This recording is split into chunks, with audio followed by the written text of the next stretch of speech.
I didn't realize the first betrayal would come wrapped in a casserole dish. It sat heavy in Megan's hands, tuna under a Ritz cracker crust, glistening under the porch light like sympathy on display. 1 week after Eleanor's funeral, the house smelled like lemon cleaner and wilting lilies, the kind of scent that clings to grief. Megan crossed my threshold with condolences in her voice, and a manila folder tucked under her arm like part of the performance. Before we continue, please subscribe to the channel and tell us where you're listening from. Savannah in September moves slow, like the air itself is remembering something. That Sunday felt suspended in amber. Ceiling fans hummed above the quiet streets of Ardsley Park. Ethan followed her in, my son with his hands buried in his pockets, gaze fixed somewhere just over my shoulder. "Dad," he said, not quite meeting my eyes. "Megan brought dinner." "I figured you shouldn't have to worry about cooking," Megan said, sliding the casserole onto my kitchen island. Her nails were pale pink, not a chip in sight. She wore a cream blouse that said daytime television host more than grieving daughter-in-law. Then she placed the manila folder right where Eleanor used to set the mail. "And there are just a few housekeeping things. Nothing big." Nothing big. That phrase hits differently when your wife has just died. Eleanor passed on September 5th. We buried her on the 9th. Today was the 16th. Dates get sharp edges when you're grieving. You feel them like splinters under your skin. I'd retired in 2014 after 40 years as an architect, and together Eleanor and I had built a solid legacy. This house fully paid off and a $5.1 million portfolio. I'd grown brick by brick, pension, brokerage, trust accounts, the works. It was meant to secure our retirement and later our family's future. Megan flipped the folder open. I saw the letterhead First McKinnon and Barr LLC, generic estate planning firm. Underneath, bold black letters, Georgia Statutory Form Power of Attorney, OCGA Title 10, Chapter 6, B. The words marched across the page like they already owned the place. "I just think we should make sure you're comfortable," she said, smoothing her hand over the first page. My chair scraped the tile. "We already have a trust," I said. The kitchen was too clean. Eleanor Sipp's teacup still sat on the counter, floral rim chipped from a laugh years ago. This house wasn't Sipp's just lumber and drywall, it was 30 years of blueprints and sweat. Eleanor used to say, "Measure twice, cut once, and raid the fine print 3 times." Ethan shifted beside her, the way he did when he was a kid, caught between parents. "It's Seps just for peace of mind," he muttered, "in case anything happens." I picked up the top sheet. My name stared back at me in crisp serif. Lines for agent, co-agents, effective upon, checkboxes that look harmless until you realize they're carving away your autonomy. Bottom right corner, page 3 of 8 dated September 3rd, 2018. 2 days before Eleanor died. "I don't remember asking for these," I said. "Oh, of course," Megan replied lightly. "No one Sep's asking you to sign anything today. We just thought it best to be smart to get things organized. So you don't have to think about utilities, property taxes, or—" She gave a soft laugh. "Forgetting to pay bills." My investments came to mind. Statements tucked neatly in my study, the ones Eleanor and I used to review together like weather reports for our future. She'd trace the numbers with her ring, saying, "This house will be our retirement, Frank, and these accounts our pension when we're too old to climb ladders." Megan's eyes flicked toward the hallway that led to my office. She'd always been observant. She watched spaces like a realtor, noting every key bowl and file cabinet. "What did you bring me?" I asked slowly. "Specifically." Her smile brightened the way it does when someone launches a presentation. "A durable power of attorney," she said, tapping the top page, naming me as primary agent, Ethan as alternate. "It lets us handle financial matters if you're incapacitated or if you choose. There's also a healthcare POA, just to streamline things. These are templates, nothing more." Dated September 3rd, I said again. 2 days before Eleanor passed. "That Sep's just when the attorney prepared them," she said quickly. Her smile tightened half a degree. "We thought we were being proactive." Ethan stared at the floor. "Dad, we such are not trying to—" He stopped, swallowed. "Megan just thought I know what Megan thought, I said. The words came out colder than intended. Grief is a strange amplifier. It sharpens everything. I appreciate dinner, I added, because Eleanor would have reminded me to find the civilized line. Megan busied herself at the oven, pulling out a trivet like she owned the place. You can look them over whenever you sip are ready, she said sweetly.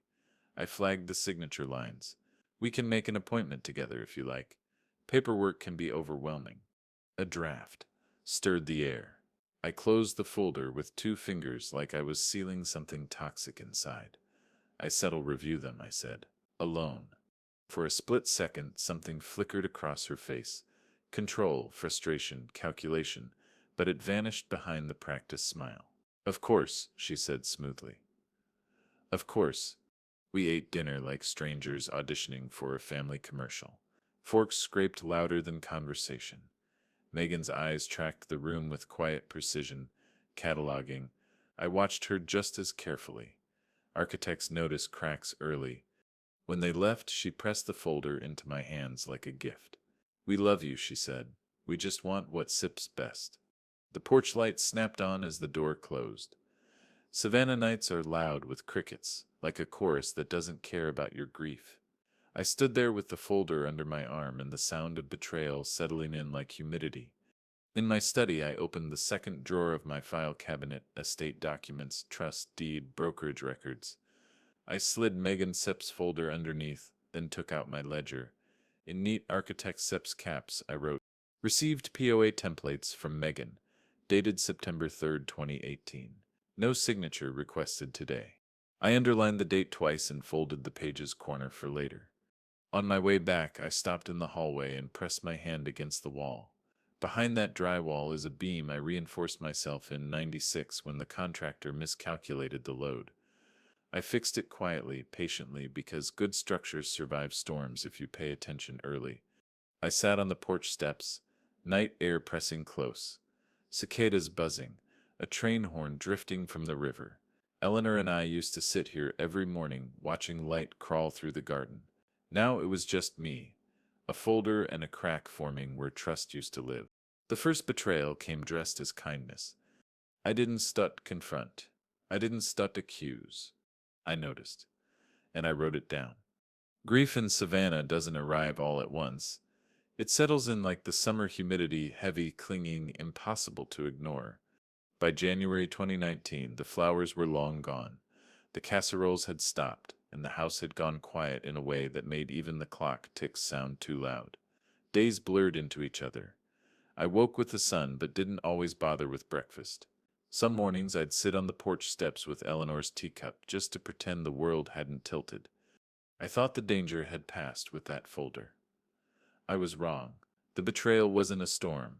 It was a slow leak, the kind that ruins foundations if you don't catch it early.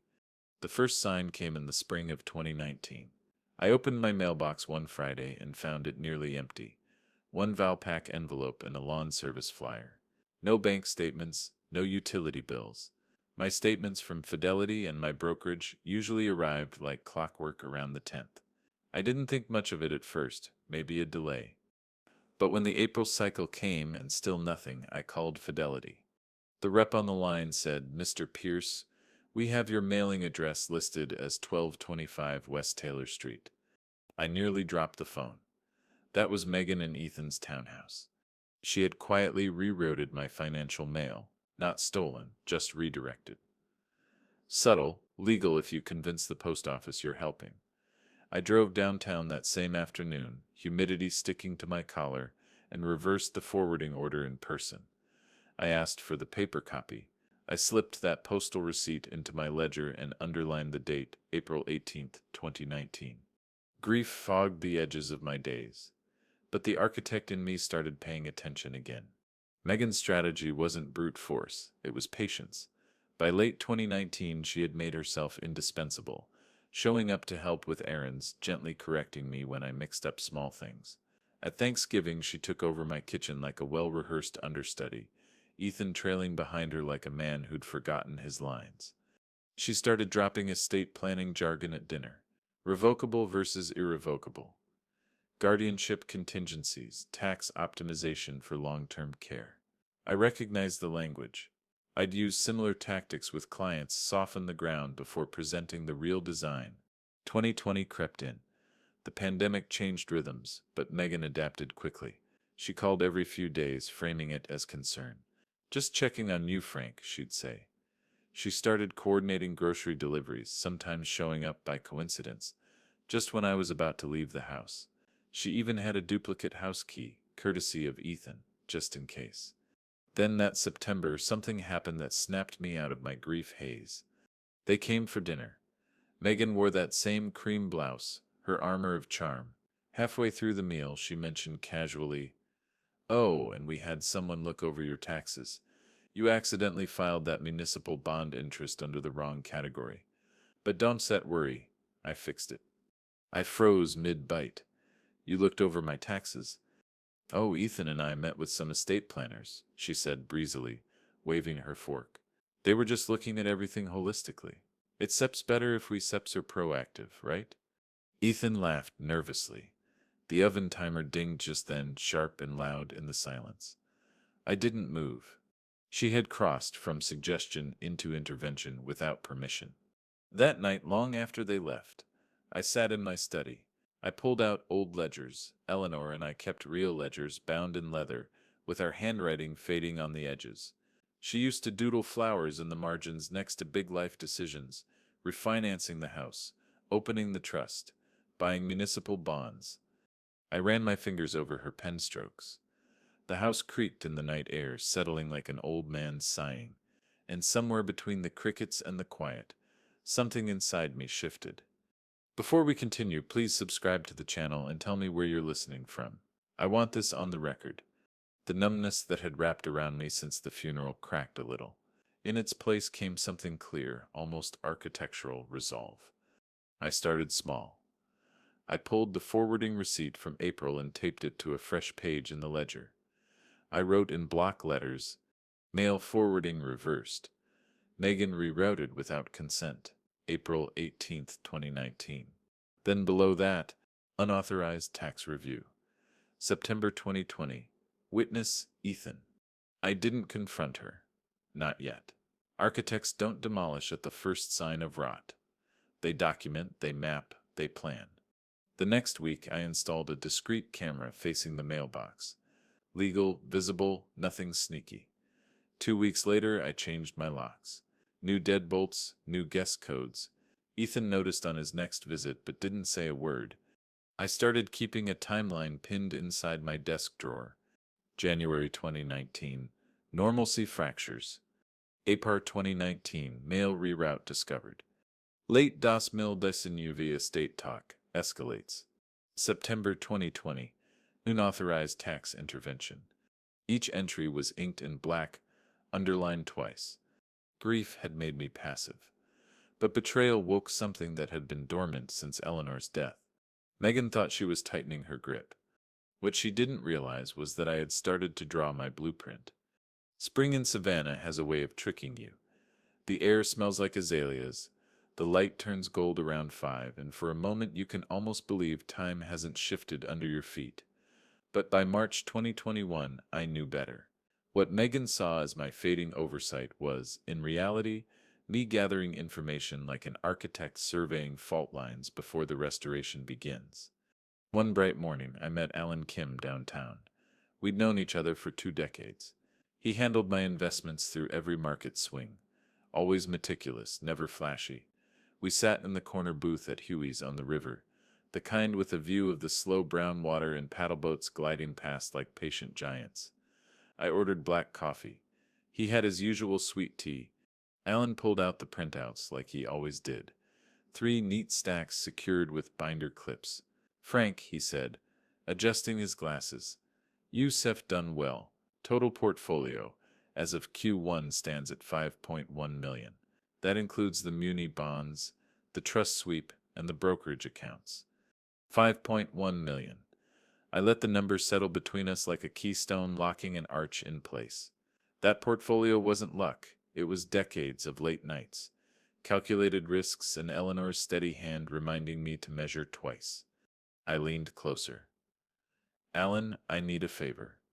I want a standing instruction if anyone tries to alter power of attorney designations, add signatories, or initiate transfers outside normal patterns. You call me directly. No exceptions. Not Ethan. Not Megan. Me. He looked at me carefully, not prying but assessing, like an engineer checking a load-bearing wall. You think someone might try something? I don't think, I said. I know. He nodded slowly.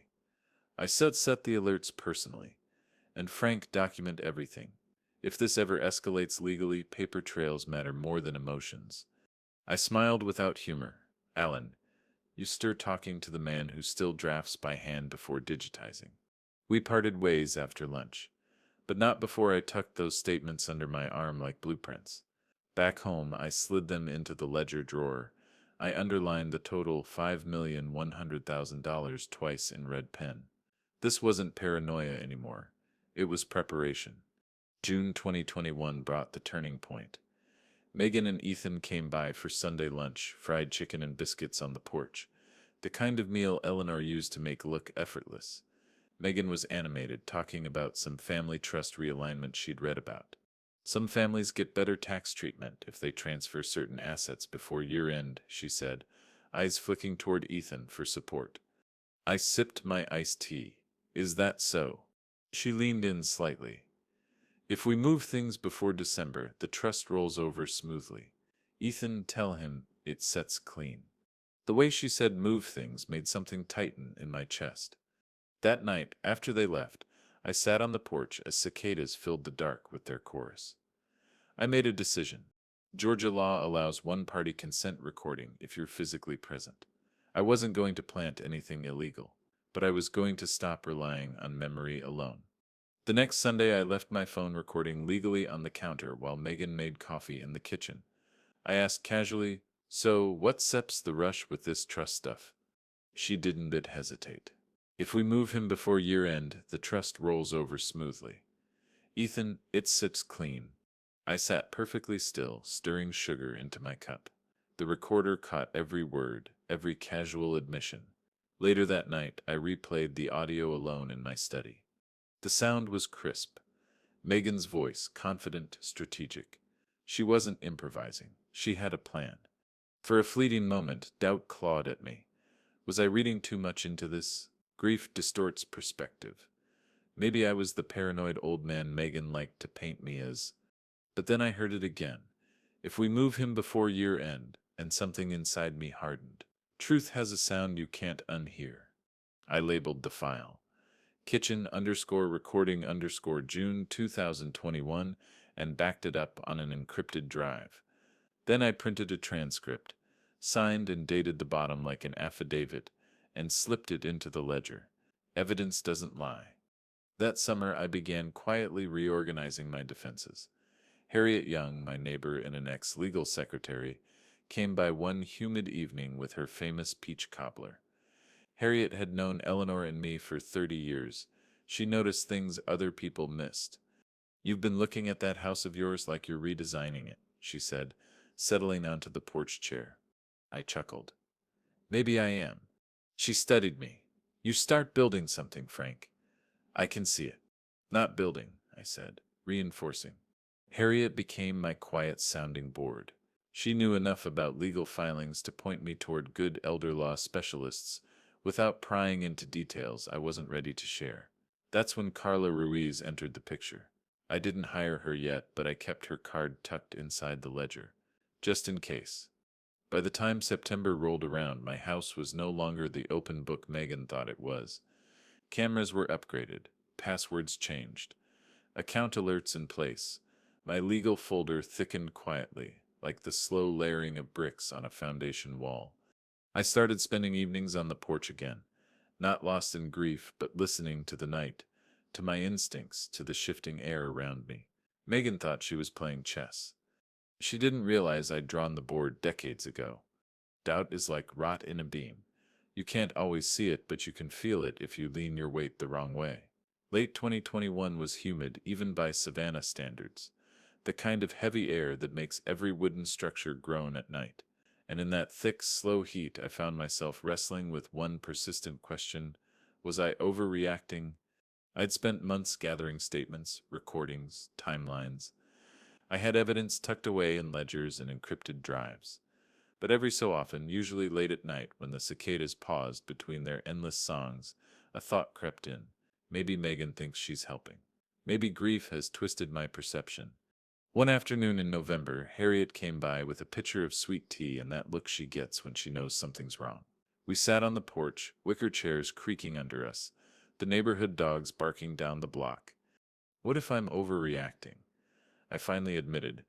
She smiled gently, like someone watching a student finally arrive at the right formula. Frank, she said, architects don't imagine cracks. They spot them first. I laughed quietly. She had a way of cutting through fog like a clean drafting blade. Harriet reminded me who I was, a man who'd spent 40 years designing structures that didn't fall. I trusted measurements, not moods. That conversation steadied me. I wasn't paranoid, I was perceptive, and Megan's cracks were showing. Early 2022 brought the first open maneuver. Megan arrived one Sunday with Ethan trailing behind her like a shadow. She introduced me to a friend, a lawyer named Grant, who specialized, according to her, in elder transition planning. They joined me at the dining table, which still bore faint indentations from Eleanor's sewing projects. Megan laid out pamphlets like a broker at an open house. Grant started smooth. Mr. Pierce, as people age, sometimes appointing a guardian early helps avoid messy situations later. I held his gaze. I have a fully funded trust, a durable POA with neutral fiduciary, advanced directives. What exactly do you think is messy here? Megan jumped in. Dad, no one please trying to upset you. We just want to make sure everything sets in place. Proactive. Her word again, proactive. Always dressed up as kindness. I let them talk for another 15 minutes, nodding occasionally. I didn't confront her, not yet. I simply filed the encounter away like another line on a blueprint. Date February 6, 2022. Witnesses Ethan Grant. Subject guardianship float. A few nights later, I logged into my home security portal to update user codes. A notification caught my eye. Guest 3. Accessed January 28th, 2:14 p.m. Guest 3 was a temporary code I'd set up for a plumber in 2020. I'd deleted it months ago, or so I thought. Someone had gotten in using my old credentials. The realization settled cold in my stomach. This wasn't just dinner table suggestions anymore. Someone had accessed my home. I pulled up the footage from the camera facing the entryway. A brief shadow, indistinct, but the timing matched when Megan had dropped by unexpectedly to leave groceries. The next morning, I changed everything. New locks, new alarm codes, two-factor authentication on the security system. I didn't announce it. I just quietly reset the house, like reinforcing joists beneath the floor. I also scheduled a meeting with Carla Ruiz. Carla's office sat in a renovated historic building downtown. Brick walls, iron balconies, the kind of place that wore its history proudly. She greeted me with a firm handshake and clear eyes. She'd spent 20 years in elder law and trust litigation. No fluff, no nonsense. I'm not here to panic, I told her. I'm not here to plan. She listened as I laid out the timeline. Megan's early power plays, the mail reroute, the tax intervention, the trust manipulation talk, the recording. When I finished, she leaned back in her chair, hands steepled. You stir ahead of the curve, she said. Most people come to me after the damage. You still hold the structure. We spent 2 hours restating my trust. Carla recommended appointing a neutral professional fiduciary as financial POA, removing family from the line of succession entirely. She also suggested attaching a physician's capacity letter, preemptively certifying that I was of sound mind and capable of managing my affairs. This, she said, tapping the draft documents, makes guardianship petitions significantly harder to win. It sets the legal equivalent of steel reinforcement. I like the sound of that. By March, the new trust and POA were executed, witnessed, and filed. The fiduciary, a firm out of Atlanta with an impeccable record, was now the gatekeeper. If Megan wanted to play legal chess, she'd find the board had changed while she was still planning her first move. I told Harriet about the changes over tea one afternoon. She nodded approvingly. Good, quiet strength, she said. That sep's the kind that lasts. Savannah spring rolled in, bringing thunderstorms that shook the magnolia branches. My house creaked during those storms, but I no longer flinched. I knew its structure. I'd reinforced the weak points. And just like that, the doubt faded. I wasn't overreacting. I was building a defense. Megan didn't see it yet, but the walls were going up silently. Brick by brick, motion by motion, clause by clause. By summer, Megan's visits had grown more cautious. She didn't know exactly what had changed, only that something had. The locks clicked differently. Her drop-ins stopped. She'd smile tighter when she saw Harriet on the porch. The structure was set now, quiet, invisible, strong. Megan thought she was laying groundwork for control. She never realized she'd walked straight into the foundations of my plan. Autumn in Savannah has a peculiar kind of light. It sharpens edges, deepens shadows, and makes every crack in the paint or flaw in the structure suddenly visible. By late 2022, the air had cooled, but the atmosphere in my home carried a different kind of pressure, quiet, watchful, waiting. Megan's visits had thinned out, but when she came, she moved through the house like someone trying to read a room where the language had changed. She'd glance at locks that no longer opened with her codes, at files she no longer had casual access to, at Harriet sitting on the porch like a silent sentry. I noticed something new in her eyes, that fall calculation without confidence. She didn't know exactly what I'd done, but she knew enough to sense that the ground beneath her was no longer soft. Thanksgiving approached, and with it came an uneasy kind of civility. Ethan called one afternoon, his voice carrying the weight of someone stuck between loyalty and fear. "Dad," he said, "Megan wants to do Thanksgiving at your place this year? Keep things normal." Normal. That word had become foreign in this house. Still, I agreed. Sometimes you learn more from letting the players gather on familiar ground. The week before Thanksgiving, Harriet caught Megan in my driveway. She was sitting in her car, engine idling, talking to someone through her Bluetooth. Harriet, never one to shrink from confrontation, knocked on her window. Megan startled, then forced a bright smile. "Oh, just making a quick call." Harriet told me about it that evening. The way she described Megan's face, half caught, half scheming, stuck with me. 2 days later, I got a call from my brokerage compliance department. "Mr. Pierce," the representative said, "we flagged a transfer attempt from one of your trust sweep accounts. $75,000. The caller identified herself as having power of attorney, but the system rejected the authorization. My pulse spiked, not with panic, but with a kind of cold focus I both felt back when I discovered a critical load miscalculation on a civic project in 1998. "Do you have a name for the caller?" "Yes, sir. Megan Pierce." We documented the call, and the transfer was blocked automatically. She'd made her move, quiet, opportunistic, and just bold enough to test the perimeter. I drove downtown the next morning to the brokerage office on Broughton Street. The compliance manager, a sharp woman named Leela, met me in a glass-walled conference room. She showed me the call log, time-stamped November 15th, 2022, and a note indicating the failed authorization attempt. I asked her to print everything: call records, rejection logs, internal memos. She stapled them neatly and handed me the packet. I slipped it into my leather portfolio like blueprints after a crucial site inspection. Back home, I added a new entry to the ledger. November 15th, 2022, Megan attempted unauthorized $75,000 transfer from Trust Sweep. Blocked. Brokerage documented. I underlined the figure twice in red. This wasn't speculation anymore. This was evidence, hard, time-stamped, and irrefutable. And I didn't confront her. Not yet. Good architecture isn't built on impulse. It's built on patience. The rest of November passed with deceptive calm. Thanksgiving Day itself was like watching actors rehearse a scene they all secretly hated. Megan arrived in a burnt orange dress, smile lacquered on. She brought a pie, complimented the renovations, made small talk about property taxes. Ethan tried to fill silences, Harriet observed from her usual post with an expression that could cut steel. During dinner, I watched Megan carefully. She didn't bring up finances. She didn't probe, but her eyes scanned, cataloging every change she couldn't quite name, When she refilled her wine glass, I caught her glancing toward the hallway that led to my study. It was almost imperceptible, but not to me. I let the silence between us hang just long enough to make her look back. She smiled quickly, but it didn't reach her eyes. December brought colder nights, and with them a feeling that the end game was inching closer.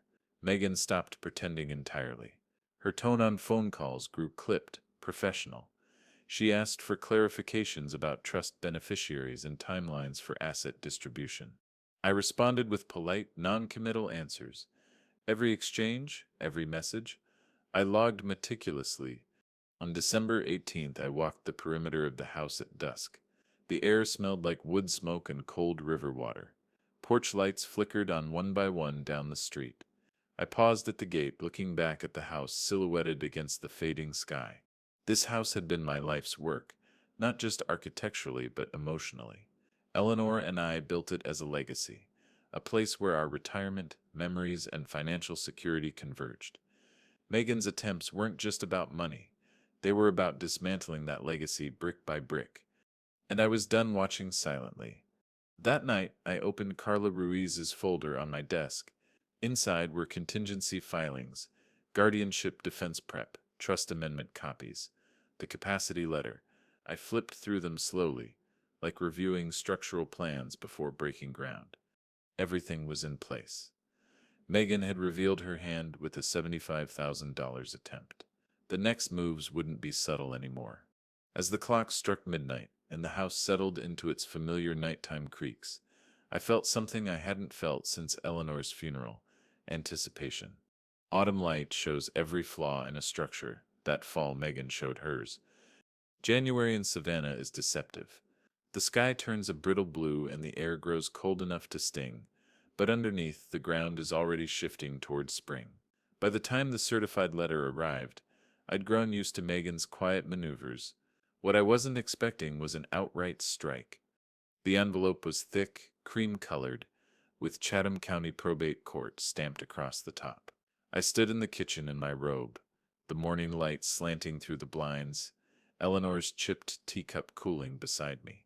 When I slid it open, my hands didn't shake. Not yet. Inside was a guardianship petition.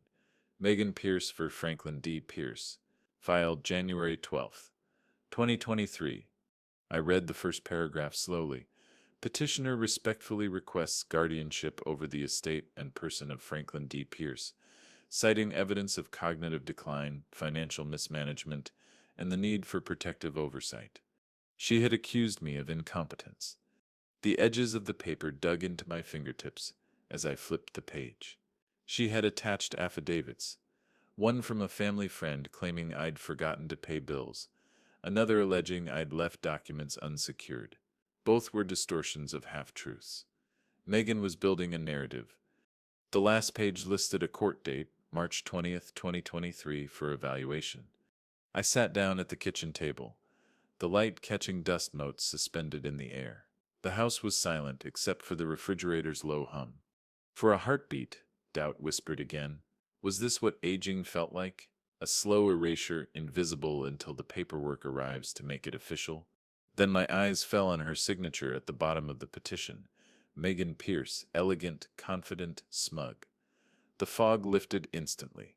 She hadn't changed tactics, she'd simply escalated. I called Carla Ruiz that afternoon. She didn't sound surprised. "I've seen this move before," she said. "They start with soft control, mail forwarding, financial nudges. When that fails, they go legal." We met the next morning in her office. Carla laid the petition flat between us like a blueprint with structural faults exposed. "She sits banking on the court, believing you sit passive," Carla said. "But she filed this in January. That sets a mistake." "Why?" I asked. "Because we have time. And we have evidence. Your trust is restated, fiduciary appointed, capacity letter already on file." She steps walking into reinforced concrete. Carla outlined the timeline. The court would order a medical evaluation in March, followed by a continuance hearing in June. The full guardianship hearing was scheduled for December 12, 2023. "That sets 11 months," she said. "We sell use every day of it." Harriet was the first person I told after Carla. We sat on the porch with scarves wrapped around our necks against the cold. She listened quietly as I explained, then shook her head slowly. I knew she said push it, Harriet said. She doesn't set like closed doors, and you sep closed a lot of them lately. I watched the streetlights flick on as the winter sun slipped down. The neighborhood was quiet, except for the distant rumble of a cargo train by the river. She wants control, I said, but she doesn't set to understand. I've been designing structures to withstand pressure my whole life. February became a month of preparation. Carla's team gathered everything: financial statements, recorded conversations, transfer rejection logs, Harriet's eyewitness accounts. Alan Kim drafted a financial report detailing every transaction over the last 5 years. One evening, I sat in my study reviewing the capacity letter Carla had advised me to obtain months earlier. It was dated September 14th, 2022, signed by my physician, attesting to my cognitive clarity and ability to manage my affairs. I ran my finger along the embossed letterhead. Megan didn't know this document existed. March 7th, 2023. The court-appointed neuropsychological evaluation took place at a clinic near Forsyth Park.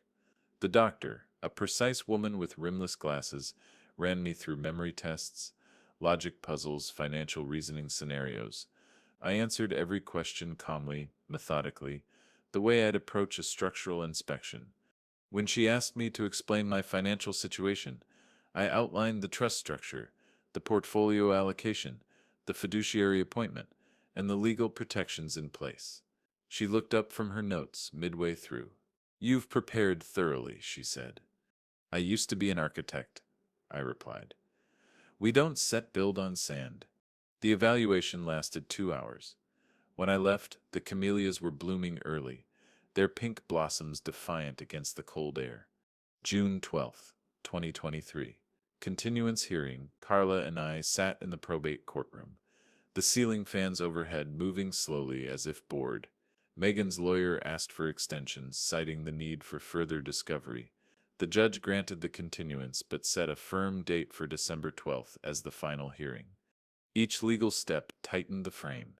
Each filing was another beam locked into place. Throughout summer and into fall, I lived quietly but deliberately. Harriet and I shared evening iced teas on the porch. Alan kept me updated on account activity, and Carla built the case brick by brick. Megan didn't reach out directly anymore. Her silence was strategic, not remorseful. But I saw her once in October by chance at the grocery store. She was by the produce section, phone pressed to her ear, a white blouse crisp against her tan. She saw me before I saw her, and for a fraction of a second, her face faltered. Then the mask snapped back on.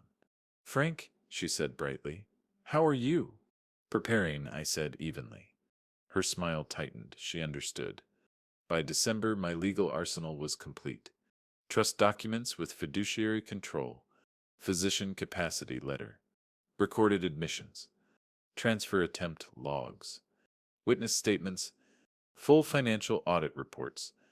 Megan thought she'd buried me in paperwork. She didn't realize I'd built a fortress out of it. December in Savannah has a strange kind of light, thin, crisp, almost surgical. The day of the hearing, December 12th, 2023, broke cold and bright, the kind of morning where sound carries cleanly through the air.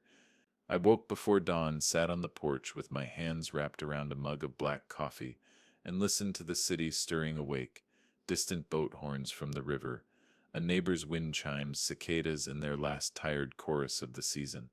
I looked at the house Eleanor and I had built, porch posts, painted by hand, shutters sanded one summer weekend in 1997, the roof beams I'd personally reinforced during hurricane season in 2004. Everything about this house was deliberate, strong, built to outlast storms, and today I intended to prove that the same could be said for me. By 8:30, I was dressed in my charcoal suit, the one Eleanor always said made me look too serious, and Carla Ruiz pulled up in her silver sedan. She greeted me with her usual calm efficiency, papers neatly organized in a slim leather briefcase. "You ready?" she asked. I exhaled slowly. "I've been ready for 5 years," I said. The Chatham County Courthouse loomed against the winter sky, its columns stark and white. The steps were crowded with people coming and going, but inside the probate courtroom was hushed. Ceiling fans rotated lazily above the dark wooden benches. The scent of old paper and floor polish lingered. Megan arrived exactly at 8:59, radiant in cream silk, her hair swept into a soft bun. She had dressed for optics. Caretaker cheek. Ethan trailed behind, eyes down, suit slightly wrinkled. He hugged me stiffly in the hallway, then stepped back, avoiding my gaze. His loyalty had fractured into uneasy silence. Megan caught my eye across the room and gave a small, pitying smile, the kind you give someone you've already written off. She didn't realize that the structure she thought was crumbling had in fact been rebuilt beneath her feet. At precisely 9 o'clock, the bailiff called the session to order. The Honorable Judge Clarissa Gentry, a woman with a reputation for sharp questions and little patience for theatrics, took her seat. The guardianship petition was first on the docket. Megan's attorney opened predictably. He painted a portrait of a confused, vulnerable widower, clinging to old systems, failing to keep up with modern complexities. He cited delayed bill payments and overwhelming financial portfolios. He held up the affidavits Megan had collected like they were smoking guns. Carla let him finish without interruption. Then she stood, smooth as a blade being drawn. "Your Honor," she began, "my client is not confused. He is prepared, and we intend to prove that." The first piece of evidence was the physician's capacity letter, dated September 14th, 2022. Carla handed it to the clerk, who passed it to the judge. Judge Gentry adjusted her glasses and read silently.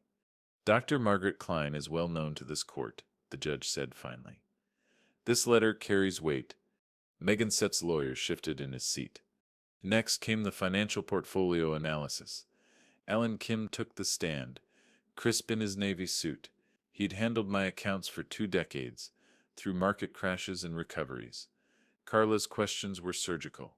"Mr. Kim, as of Q4 2023, what is the value of Mr. Pierce's estate?" $5.1 million, Alan replied firmly. "And has there been any evidence of financial mismanagement on his part?" "None. In fact, he's taken proactive steps to safeguard his estate against unauthorized access." Then Carla handed Alan the brokerage transfer attempt documentation, the $75,000 Megan had tried to siphon in November 2022. He identified the logs, timestamps, and rejection notes. Megan's attorney objected weakly, claiming irrelevance. The judge overruled instantly. "It goes to motive and trustworthiness," Judge Gentry said, peering over her glasses at Megan's table. Carla then introduced the kitchen audio recording from June 2021, properly logged and transcribed. The playback filled the courtroom. Megan Sepp's voice, casual, confident. "If we move him before year end, the trust rolls over smoothly. Ethan, it's Sepp's clean." A ripple moved through the gallery benches. Ethan shifted uncomfortably, rubbing his palms together. Megan stared straight ahead, jaw clenched. Harriet testified next. She told the court about seeing Megan in the driveway on the phone before the transfer attempt, about the subtle changes in Megan's behavior after the locks changed, about conversations over sweet tea where I'd voiced my concerns. Harriet wasn't theatrical. She was steady, credible, the kind of neighbor judges listened to. Megan's attorney tried to undermine her. "Mrs. Young is us, it true you? Such are close friends with Mr. Pierce?" Harriet raised an eyebrow. "Yes, that's why I pay attention." The judge actually smiled at that. Then came Carla's closer. She stacked the evidence methodically. Capacity letter, financial statements, recorded admissions, transfer logs, eyewitness accounts, legal filings, each piece locking into the next like beams in a truss. Megan Pierce sought guardianship not out of concern, Carla said, turning to the bench, but out of calculation. She attempted unauthorized transfers, misrepresented her authority, and when quiet methods failed, she turned to the court. "But this court should see clearly, Mr. Pierce is not only competent, he has been systematically protecting himself against exactly this kind of exploitation." Megan's attorney tried a last-ditch plea. painting her as concerned family misunderstood by a suspicious patriarch. But the judge had heard enough. Judge Gentry leaned forward. Guardianship is a serious legal remedy, intended to protect those who cannot protect themselves. It is not a tool for opportunists. This petition is denied. The sound of the gavel cracked through the courtroom like the final line of a blueprint snapping into place. But she wasn't done. Furthermore, she continued, given the evidence of attempted unauthorized financial activity, this court refers Megan Pierce's conduct to Adult Protective Services for further investigation. Additionally, Miss Pierce will be responsible for Mr. Pierce's legal costs in defending this action, as her petition is found to have been filed in bad faith. For the first time, Megan's mask slipped. Her eyes widened, her hands stiffening in her lap. Ethan glanced at her, then at me, guilt etched across his face like weathered lines in wood. Carla squeezed my shoulder once as we stood. "You did everything right," she murmured. As I walked down those courthouse steps into the pale December sunlight, the cold air hit my face like clarity. 5 years of quiet preparation had led to this moment, not revenge born of bitterness, but justice built with precision. The courthouse doors closed behind Megan and Ethan as they trailed out. She didn't look at me this time. Not pity, not triumph, just silence. The structure had held. The days after the hearing felt different. Savannah's winter sun was thin but persistent, pouring through the tall windows in long golden stripes that reached across the floor like quiet hands.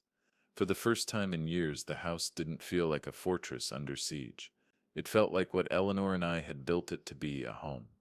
Megan didn't call. She didn't text. She disappeared into silence, the kind that isn't born of retreat but of strategy collapsing. For someone like her, public exposure was worse than losing money. The courtroom had stripped away the careful image she'd built, dutiful daughter-in-law, caretaker, the reasonable planner. Now there were official court records, transcripts, and referrals to Adult Protective Services that painted a different story entirely. Savannah's rumor mill doesn't turn fast, but it turns steadily. By January 2024, the whispers had started. Friends in our neighborhood, some who'd known Ethan since he was a boy, began to distance themselves from Megan. The attempted guardianship petition wasn't a secret, it was a matter of public record. People read court documents like they read obituaries here, slowly, carefully, with coffee. Ethan moved out of their house in mid-February. I heard it from Harriet first. She saw him hauling 2 suitcases into his car late one night. "Didn't look like a business trip," she said dryly. I didn't ask him about it. Some things don't need to be forced. They unravel on their own timeline. The locks on my house were changed again in early March. It wasn't paranoia this time, it was procedure. After the legal storm, Carla recommended a full security refresh: locks, codes, and document storage protocols. I hired a locksmith from downtown, a quiet man who'd worked on several historical properties. He replaced the deadbolts with reinforced models, and I updated the security system one more time. There was no fear behind these changes, just clarity. Harriet came over that same afternoon with 2 mugs of coffee. We sat on the porch, bundled in light jackets against the lingering chill, watching the late camellia blossoms sway in the breeze. "How does it feel?" she asked. "Like the house can breathe again," I said. She smiled.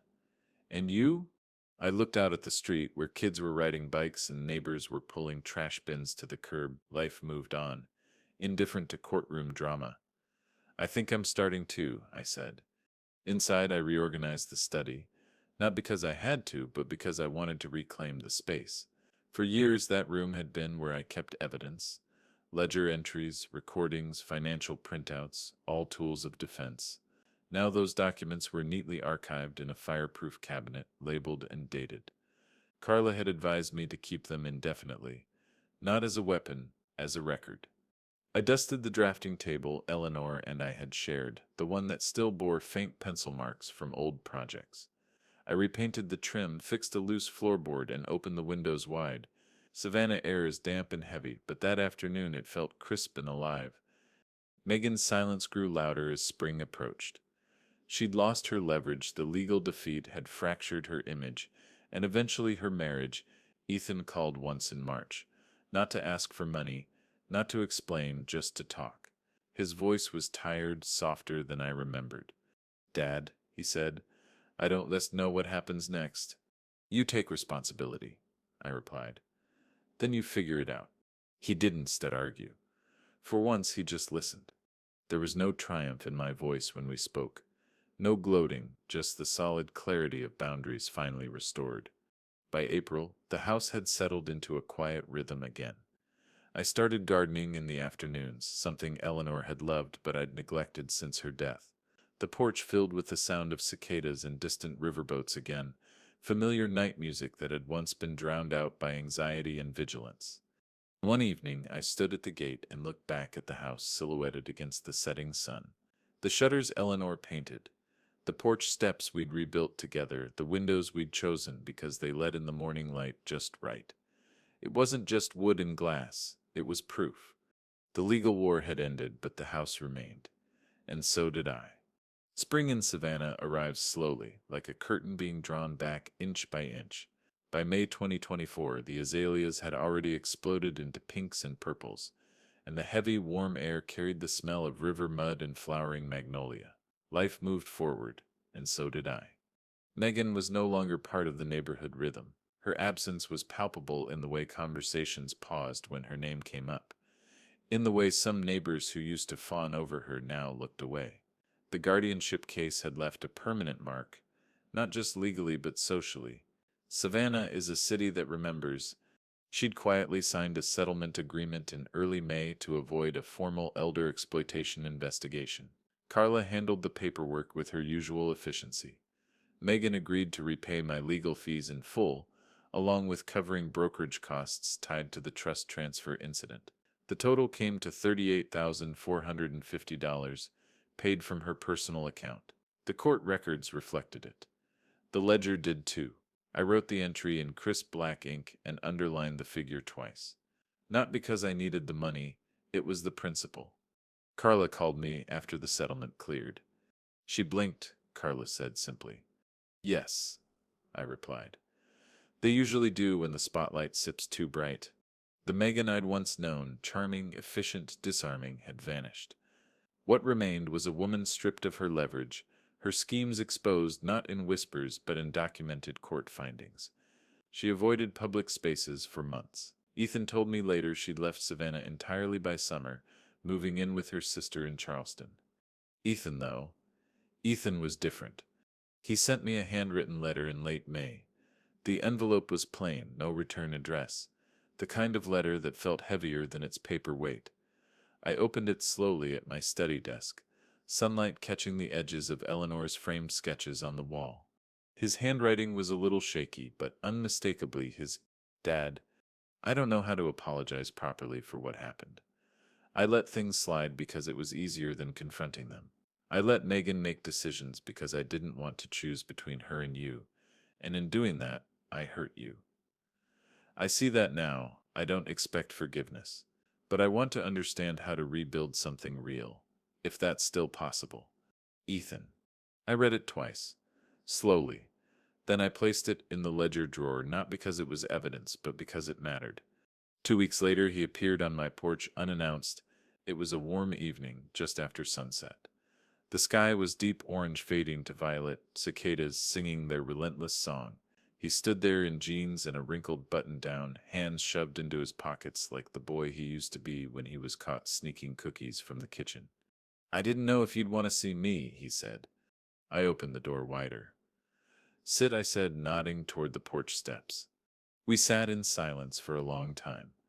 No rehearsed speeches, no forced apologies, just the night sounds filling the space between us. Finally, he said, "I thought I was protecting my family, but I forgot you set part of it too." I didn't respond right away. Some truths need air before they need answers. "I can set undo what Seps happened," he continued, "but I can choose differently now." I turned toward him, studying the lines on his face. He looked older, worn, humbled. "Ethan," I said slowly, "this house has survived storms because it was built right from the start. You made mistakes, big ones, but mistakes don't have to be permanent." He nodded, eyes fixed on the dark street ahead. "I don't want money, Dad. I just don't want to lose you completely. The cicadas filled the silence again. Somewhere in the distance, a riverboat gave a long, low horn. You didn't lose me, I said finally. You gave me away. But maybe, just maybe, we can build something new. He looked at me then, really looked, and in that glance there was no entitlement, no excuses, just a kind of quiet recognition. We didn't hug. We didn't say I forgive you. We just sat there on the porch, two men who'd lived through a storm, watching the night settle in. The letter remained in my ledger drawer, not as a record of betrayal, but as a marker, a point on the timeline where something began to shift back toward honesty. Spring 2024 slid into early summer with the kind of gentle inevitability Savannah is known for. The days grew long, the air heavy with humidity, and the sound of cicadas became a constant chorus outside my windows. For the first time in a long while, I wasn't listening for trouble. I was simply listening. The house felt different now, not because I'd changed the locks or filed legal defenses, but because something in me had shifted. The fear that had lived in these walls, unspoken but ever present, had finally gone quiet. In its place was a kind of stillness I hadn't felt since Eleanor was alive. One Saturday morning in June, I stood in Eleanor's old study, sunlight spilling across the floor in warm rectangles. The walls were freshly painted a pale cream, the same color she'd chosen 25 years ago, only brighter now. I'd spent weeks sanding, priming, and painting, not because the house needed it, but because I did. There's something sacred about repainting a room. Each stroke of the roller felt like reclaiming territory I'd lost, not to Megan, but to grief. Eleanor's drafting table sat by the window, cleaned and polished. I'd repaired one of its legs, tightened the joints, and oiled the wood until it gleamed softly in the light. For years I couldn't bring myself to touch it. Now I rested my hands on its surface, feeling the smooth grain under my palms. This house isn't set just retirement, I whispered to the empty room. It sets proof. The air carried the scent of paint and lemon oil, mingling with the warm Savannah breeze drifting through the open windows. Outside, Harriet's wind chimes tinkled lazily. Life had returned to its natural rhythm, not loud, not triumphant, just steady. In late June, Ethan visited again. This time it wasn't a surprise. He called first, asked if he could stop by. I told him yes. He arrived just before sunset, wearing a clean shirt, hair trimmed. He looked settled, not fully healed, but no longer unraveling. We sat on the porch, two cold beers between us, the heat easing as the sky turned gold, and then dusky purple. I signed the divorce papers, he said after a while. I nodded slowly. That sip's a hard thing. Yeah, he said, but necessary. We didn't talk about Megan much. There wasn't anything left to dissect. Her choices had consequences. Those consequences had finally played out. What mattered now was the space between father and son, no longer crowded by manipulation and legal battles. Ethan glanced toward the house. You've been working on it, he said. I smiled faintly. It deserved some attention. He nodded, understanding more than the words conveyed. For the first time in years, the silence between us wasn't strained. It was comfortable. After he left that evening, I stayed on the porch as darkness settled in. The cicadas hummed, and somewhere down the street, someone was grilling, the smell of charcoal drifting through the warm night air. I thought about everything that had unfolded over the last 5 years, the betrayal, the doubt, the careful planning, the courtroom, the quiet aftermath. Justice hadn't come in a blaze of glory. It had come through patience, strategy, and truth. I walked through the house slowly, turning off lights one by one. The study door was open, the freshly painted walls glowing faintly in the dim light. I paused there, fingers brushing the frame. Eleanor used to say, "You can control the storm, Frank, but you can build a house that stands through it." She was right. This house had stood through more than wind and rain. It had endured betrayal, manipulation, legal attacks, and emotional fractures. And yet, here it was, solid, quiet, whole. Before heading to bed, I stood on the porch once more and looked out at the street. The neighborhood was bathed in the soft amber glow of the street lamps. The riverboats gave their distant mournful horns. The air was thick but gentle. You didn't lose me. I whispered into the night. You gave me away. The words weren't bitter anymore. They were simply true. For the first time in years, the house didn't feel like a vault protecting what was left. It felt alive again, breathing in the humid Savannah night like it had when Eleanor and I first moved in decades ago. Justice had been served, boundaries were restored. The legacy I'd built wasn't just preserved, it was reclaimed. And as the night settled over Savannah, I realized something simple and profound. The storm hadn't changed who I was. It had revealed it.